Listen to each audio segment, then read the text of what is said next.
How's it going, guys? Cody guys back again, dropping yet another video. Right, this video is in relation to Tommy Robinson in prison, from my perspective as a former prisoner.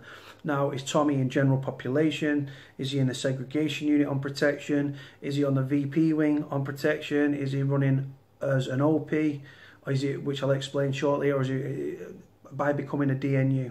I'll explain all, guys. Now, as a former prisoner, like I say, I don't really have a thought process on Tommy Robinson either way. The fact he's highlighting these grooming scandals and stuff is great. However, he goes after strictly Muslims and Asians, right? Which, like I say, that's not fair. There's white paedophiles, there's black paedophiles, you know what I'm saying? But he specifically goes after Muslim offenders and stuff, right? Like I say, a paedophile is a paedophile. It should be about the charge, not the colour of the skin, the religion, or anything else. It should be about the offence, right?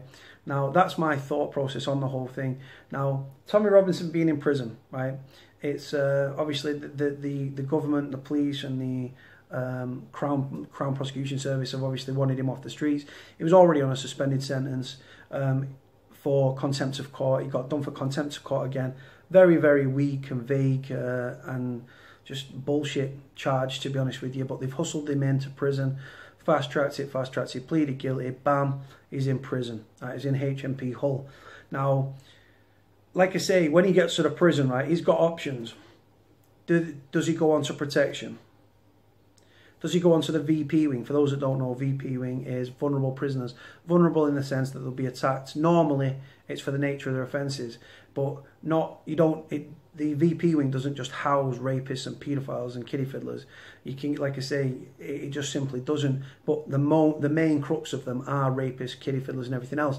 Now, you saw the Rotherham grooming scandal. You've seen all this Bradford stuff, Leeds, Huddersfield, and stuff like that. These different grooming scandals that have gone on. Now, once these people are convicted, and obviously we've seen previously that people have been convicted and have been sent to prison, they end up in Armley prison, they end up in Doncaster prison, they end up in Hull prison. Now, Tommy Robinson, if he goes on to the numbers, which is protection, right, in my situation, in strange ways, all VPs are housed on the VP wing, right? In Forest Bank, there's that many VPs, vulnerable prisoners, rapists, kiddie fiddlers, and everything else, that they overspill into general population, and they run a regime called DNU, Do Not Unlock.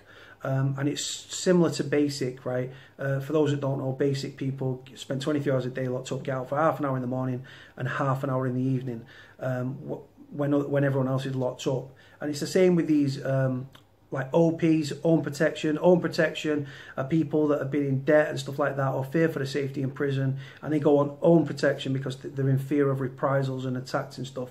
OPs, in my experiences, have been on, in general population, locked behind the door. Like I say, they get out for half an hour, they get out for breakfast before everyone else gets out. The cleaners are out to serve them food, but they get out for half an hour in the morning, get on the phone, get on the shower, order the food, and then they're back behind the door for the rest of the day until the night time, when all the other lads get locked up. They get out, they were able to get a shower, post letters, get on the phone, order food, stuff like that. They get out half an hour in the morning, half an hour in the evening. This is another situation Tommy Robinson could find himself in as an OP. Right? He could put himself as a VP, obviously, like the vulnerable prisoner. Like I say, if the wing's full, he could go into general population on the induction wing, locked behind his door, and getting out for half an hour in the morning and a half an hour in the evening. That regime is called DNU, Do Not Unlocks, because if you're a cleaner and you're a screw, you can't say, oh, let's get the VPs out from general pop, because the other prisoners are listening and thinking, hang on, there's VPs on our wing, and they'll start trying to throw shit parcels through the door, pissing through the side of the door, threatening them, all the usual stuff that comes with these like sick, sadistic, heinous crimes and stuff.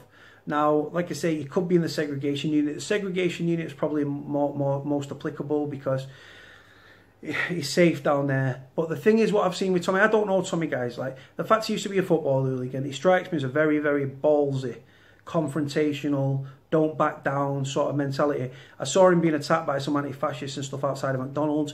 He was outnumbered. He threw down with them, right? He's going to be in prison. If you go on the numbers, right, it seemed as embarrassing, right? It's demasculating, right? So would he go on to protection, or would he risk it, go into general population, knowing that there's probably a price on his head, a bounty on his head, if you will. If a Muslim or a Muslim extremist, there's a small pocket. We can't demonize all Muslims. This is another thing that winds me up. We can't demonize all Muslims as child groomers and rapists and fucking pedophiles and terrorists and all this stuff. Just absolute fucking nonsense.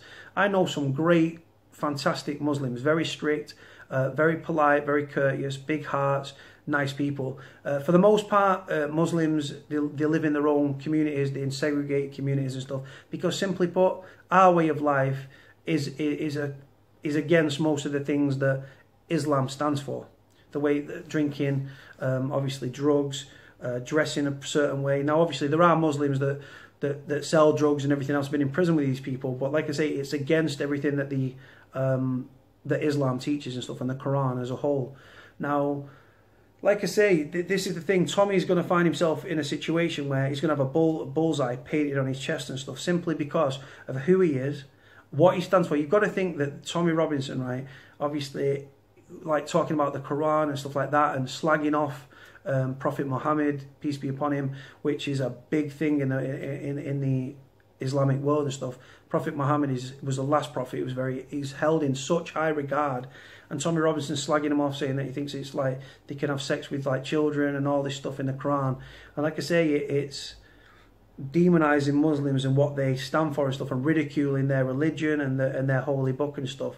And like I say, we're not here to get into the semantics and the discussion about the Quran, what it teaches, what it doesn't teach. People seem to pick out the bones, either the worst stuff of the Quran, reference kafirs, non-believers, or they take out the best things from the Quran. Like I say, people pick and choose their argument and stuff. But like I say, this isn't a political debate. It's not about religion. People say, oh yeah, but Tommy Robinson's not racist because Islam's not a race. It's a religion. It's an ideology, right? And I get what you're saying, but prison, guys, is a very cliquey place, right?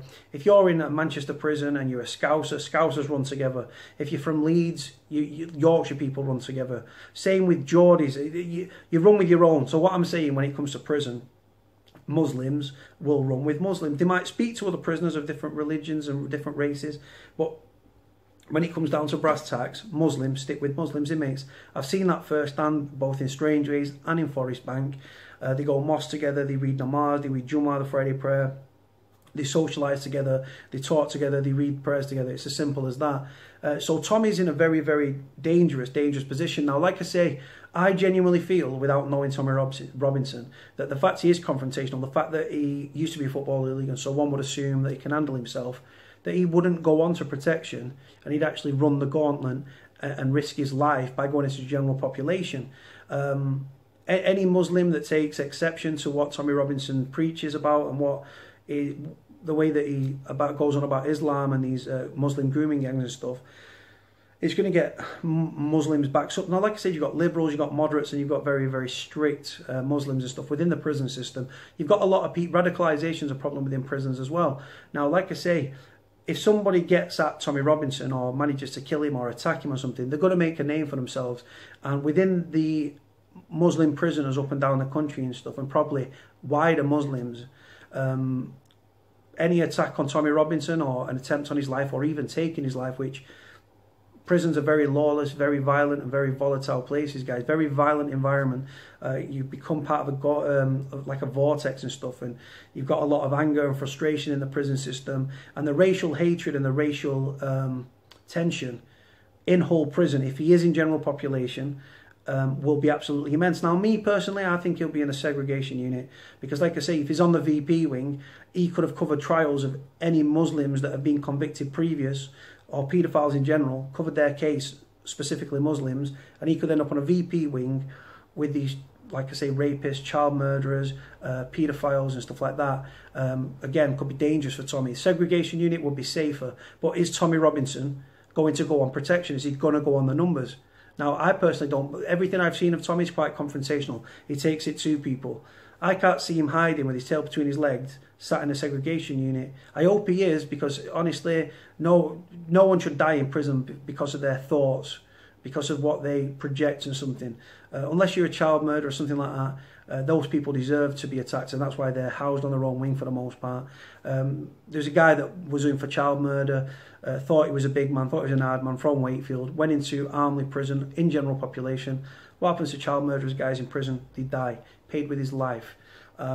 So Tommy Robinson, there will be a target on his back. There probably will be a bounty. It won't be made public, but between Muslim inmates and stuff that have got mobile phones within prison, yo, listen, Tommy's in that prison. Yeah, you get onto that wing, you try and get near him, you do him and stuff, and we'll give you X amount. And these will be the Chinese whispers and the talks that are going on. Prison's a very paranoid place anyway, and like I say, the racial tension, if Tommy does go into general population, you might have some white neo-Nazi, like racially high prisoners that want to back Tommy Robinson because they feel strongly about him and what he projects and stuff, his thoughts and stuff, and what he's about. Muslim prisoners and those that have got, like I say, that dislike what Tommy has been preaching and saying about Muslims and the Quran and everything else. Is Tommy Robinson racist? Is he a bigot or is he a hero? You'll have to let me know. Now, personally, when Tommy was in the EDL and ran the EDL, I was like, he's a racist fucking scumbag. I like the diversity of this country. I think it's fantastic. Muslims have contributed so much to this country alongside Hindus, Sikhs. My surgery on my knee was carried out by an Asian doctor that was a Muslim, right? Fantastic job. Like I say, they contribute so much to society, but like I say, because of like these extremists and stuff that are out there and these terror attacks, it becomes quite, it catches people's emotions and stuff, and you see tit for tat and stuff, and people posting like bacon to mosques and stuff. For those that don't know, bacon is a pig, the Muslims call it surah pig, which is haram, which means it's dirty, and because the pig eats its own shit, people kill it, cook it and eat it. So it's like one of them things. So like I say, guys, but racially in the prison, if he is in general population, that wing could explode. Now what you've got to think of, the demographic of a wing in prison changes on an almost daily basis. 2 or 3 people might get out from the wing every day, or 10, 15, 20 people a week might get out of the prison, out of that wing that Tommy's on. Then another 20 or 10 or 15 or whatever get filtered onto that wing, right? So the demographic changes. You could end up with a couple of Muslim prisoners that are like extremists or hold extremist views, but they've never acted on it, and they land on the wing with Tommy. The whole demographic then changes because Tommy could be outnumbered, could be outgunned, and like I say, prisons are very violent, very volatile, very paranoid places and stuff. There's a lot going on. There's just a swirl of frustration, anger, emotion, and then you put Tommy Robinson in the prison. That for me, the police and the system, they're trying to get Tommy murdered off. They're trying to get rid of him, right? It's as simple as that. And prison, like I say, anything goes, right? Prisoners are ingenious at fashioning weapons out of almost anything. You've got, like I say, you've got napalm, which is hot water and sugar. The more sugar, and it's like a glucose solution. You threw that in somebody's face, red hot. The stick and the sugar will pull the skin from the face. Called napalm, and scars people for life. And it does go on, guys. Everyone knows this. I mean, beatings. You've got pool balls in socks. You've got prisoners making homemade shanks. You've got people. Oh, it's just so many different things, guys. But for me, Tommy's life, if he's in general population, is at very, very serious risk and stuff. Now, like I say, he looks like he can handle himself, but how many Muslims are on the wing? Is there some people that are going to leave and then more Muslims are going to come onto the wing and stuff like that? The screws and stuff, like I say, they'll be watching and stuff. Security will be watching. All the cameras, there'll be whatever wing Tommy's on. Like I said, he's probably in the segregation unit, sat there, 23-hour a day, banged up. Half an hour he's out in the morning, half an hour in the evening. It could go on to the numbers. It could end up on a VP wing, vulnerable prisoner wing, with the nonces, the rapists and stuff like that. That probably not applicable for Tommy because he'd probably end up filling a few of them in. Segregation units, like I say, he's probably the most applicable and most likely. But like I say, he could be on OP, whereas in general population, locked behind his door, running a regime of DNU, do not unlocks. Like I say, you can't shout, that's a VP, that's an OP, because like I say, people, when they're on OP or something like that, they start lying. They get asked why they're behind the door, and they say, oh, just some beef, or like just blah, blah, blah. Because it's embarrassing going on protection, going on the numbers. It's seen as the coward's way out, if you will. Now, like I say, guys, I'm interested to know from you guys, what do you think about the case? I think they've hustled him into prison on some bullshit. He was on a suspended sentence for contempt of court. He pleaded guilty to contempt of court. They fast-tracked that shit. They got him in prison. They wanted him off the streets, right? Now, any sort of grooming, whether from what religion or race, I'm not bothered, but anything that shouldn't be swept under the rug. There's MPs that won't come out and condemn these Muslim grooming gangs because they'd be scared of being deemed a racist, and they go from the front benches in Parliament to the back benches. Right, because like I say, if you seem to speak out about it, the system, the authorities and stuff like to sweep things under the rug. While Tommy's arrest has actually overshadowed that whole case.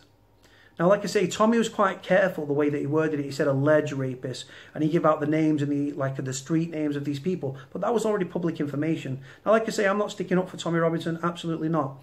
If these people, I think these people have been found guilty now or sentenced, I'm not sure. There was talk of a retrial.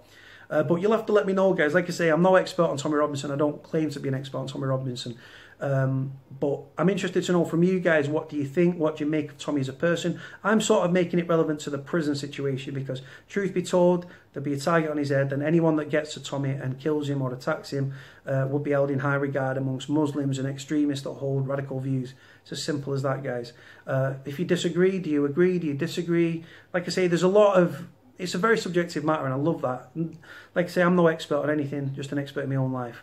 On that note, guys, like, comment, subscribe. Speak to you all soon. Bye.